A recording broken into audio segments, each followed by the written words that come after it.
This presentation will be more general than most, covering the broad developments that took place over the centuries to mark the transitions from the Old to Middle English period in England, focusing on the interrelated components of faith, culture, language, literature, and history. We will examine, in broad strokes, the key developments that happened to mark this transition from the early to high medieval periods in England. The contextual material in your textbook mentions and describes many of the events and developments listed here, and some additional Googling will certainly enable you to find out more about anything here that you feel deserves further research.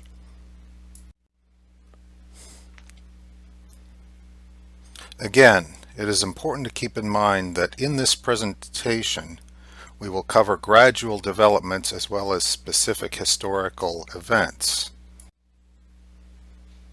With regard to the matter of faith and the increasing social and cultural power of Christianity, this is particularly the case. But one of the hallmarks of this change is the reorientation of Christianity away from an isolated ascetic acknowledgement of faith and towards a communal popularization of Christian practice. This change is seen in the increasingly public character of ministry and the movement of the priest away from the role as the singularly literate translator of Christian scripture, residing in the relative isolation of the cloister or monastery. Moreover, the development of the so-called mendicant orders moved priests and their associated brethren out of the church and into the community to spread the gospel and to do the church's proselytizing work in various ways. Finally, the formation of the crusading ideology, or the belief in militant Christianity, began around the turn of the last millennium and fed off the sense of that Christianity was distinct and doctrinally superior to the face of the other, like Islam and Judaism.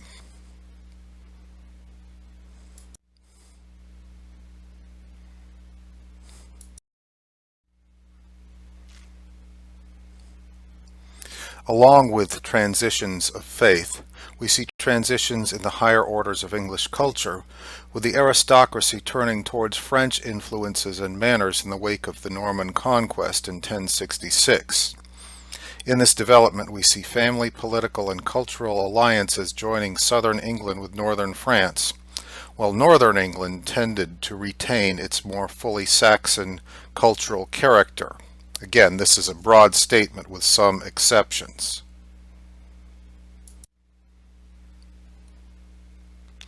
In addition, the language and literature of the Anglo-Saxons became associated with the lower social orders, while the aristocracy was inclined towards the more civilized and courtly language, culture, and literature of the French.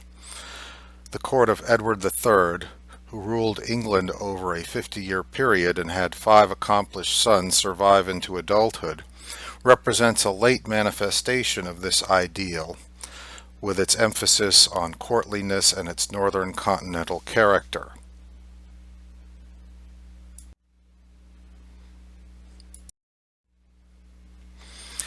This cultural shift proceeds in accordance with a linguistic shift, with the language today even reflecting the differences between the lower orders who grew the food and the higher orders who ate it. The farmer of Anglo-Saxon origins would raise sheep, while the high-born aristocrat of Francophone origins would eat mutton. Your textbook describes some of the aspects of this shift, which was still evident well into Chaucer's time.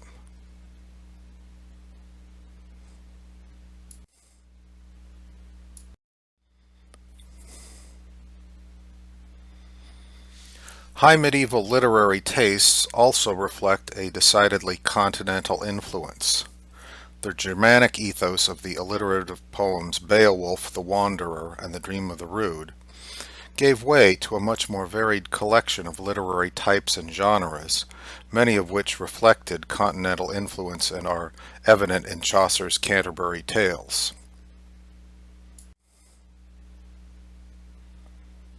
The fablio, exemplum, Breton lay, beast fable, and romance are all evident in this far-reaching work, while the tradition of alliteration is maintained in the poetry of England's more northern reaches, and is one of the distinctive features of the poem Sir Gawain and the Green Knight.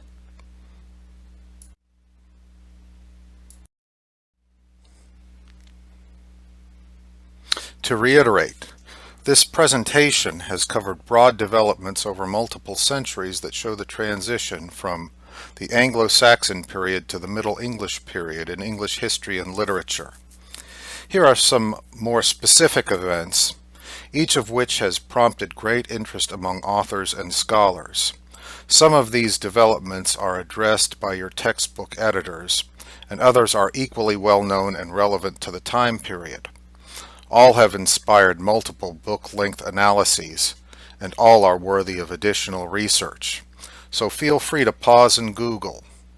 As you do so, think about how these developments might resonate in some of our readings. There are many worthwhile connections to be drawn. Meanwhile, I hope this presentation has been helpful, and I thank you for listening.